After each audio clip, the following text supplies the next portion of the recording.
Hey, what's up, all you beautiful people? Welcome back to the podcast. This is going to be a short, quick-hitting episode, a very important daily reminder. This is more for me than it is for you. It's something that I struggle with daily in my pursuit of doing more and more and more. It's very easy to just fill up our to-do list with bullshit items, bullshit tasks, things that make us feel good because they're easy to check off the list, but in reality, they're not really moving us towards our goals. I did a video, I just recorded it yesterday. It's going to be going live on YouTube here in the next week or so. By the time you're watching this episode of the podcast, it's probably already available. So I'd go over to YouTube. The channel is just Anthony Vicino. And give that a watch. It's called 6 Lessons from Essentialism That Changed My Life. One of those lessons, it's the first lesson actually, I think it's just really important to keep at the top of our minds. It's this: success isn't about how much you get done, it's about what you get done. I'll repeat that. Success isn't about how much you get done, it's about what you get done. And we fall into this trap. I am super guilty of this, again, of trying to do a lot, trying to do more than is feasible, or trying to substitute the idea of like quantity for quality, or quantity for being actually effective. And what ends up happening is you just end up being busy rather than being effective, because you're creating this massive to-do list with a million things on it that don't actually move the needle. And one of the things that really helped me in my life start making meaningful progress towards my goals was this disciplined pursuit of less but better. So being very intentional about identifying what are those key levers, those key movers and shakers in my life, or the projects that I have that are really going to pay the biggest dividends. Like if I pull that lever, it's going to move me the furthest, because at my core, I'm very lazy. I don't like to work harder than is necessary. I don't have superhuman discipline, though I talk about it, a discipline a lot. I talk about the concept.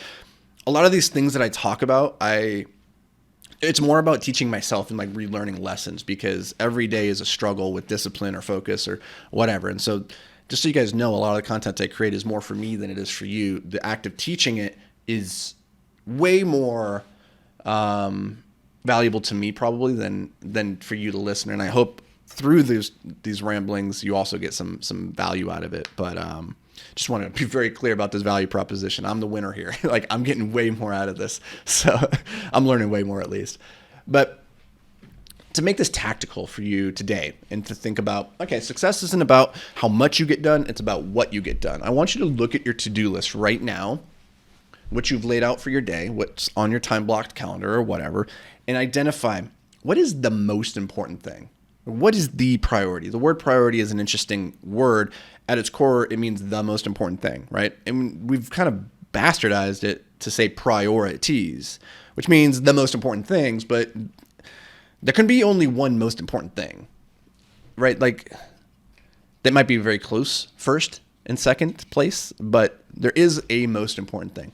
So just look at your list, your to-do list, your time block calendar, and identify what is that thing that is the most important. Then ask yourself, are you allocating enough time and energy to that thing today? And that's not to say you allocate all your time and energy to it, because there is only so much that you can do. You can only move needles so much in a day, right? But ask yourself, am I allocating as much time and energy and resources to this task as it deserves, given how important it is? And quite often you're going to realize, oh, that important thing is on here, but I've only designated like a half an hour to this, when in reality, it probably needs a full 3 hours. Well, if that's the case, audit your list of to-dos and say, what needs to go? What are the unimportant things that I've just put on this list to make myself feel better, or that are important in the sense that they keep your life moving forward, but whether or not you do them today or you do them next week, it doesn't really matter. And the thing I think about a lot is videos like this, podcast or YouTube video, or just writing the newsletter. These are things that you guys get a lot of value from. That's what you come. That's why you presumably follow me, is for that content. And so that's the really important stuff that I need to prioritize in my schedule. But it's very easy for me to get pulled into the trap of responding to comments and emails, because it's very important to me that you guys all feel seen and valued. I make a big effort to respond to everybody. But I get thousands of messages over the course of a week. And if I respond to all those messages at the expense of actually sitting down and creating these videos or writing the newsletter, then I've put the cart before the horse. And I'm no longer doing the thing that actually brings you value, right? I'm doing the easier thing because it's less mentally taxing. Doing these videos is very difficult. It's very time consuming, very energy consumptive. And usually if given the choice, I would probably default to just responding to comments because they're easy, they're time consuming, but they're way easier, right? And this is the dichotomy between deep work and shallow work that Cal Newport talks about in his book, which is aptly titled Deep Work. And deep work is that stuff that's moving you towards your goals, whereas the shallow work is the stuff that you tick off the to-do list that isn't super important, but it does fill up the day if you let it. So use this opportunity to audit your list, because a lot of times we just go through life going through the motions and not applying full intentionality. It's nothing against you. It's just that's the way our brain works. It just kind of goes into routine mode. It goes into habit, and it just looks for the path of least resistance. The key then to achieving outsized results in your life is to apply more intentionality to the things that you're doing, to be more present for the things that you're doing, which is why my favorite question to ask is, what's my outcome? I've done a podcast on that, and it's the most important question. If you guys, I would strongly encourage you to go listen to that.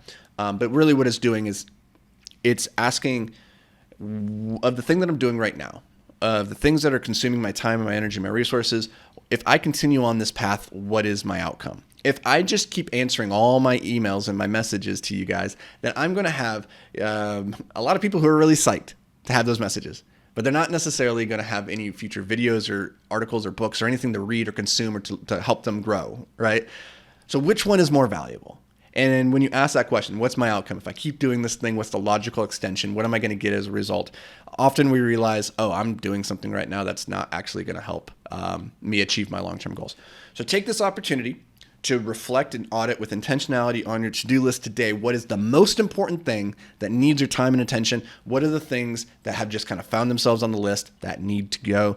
Make the hard choices that need to be made, and then good luck on your quest of winning the day, guys. I believe in you. So I appreciate you being here. As always, I'll see you back here bright and early tomorrow, or late and dark, whatever time you tend to listen to these podcasts.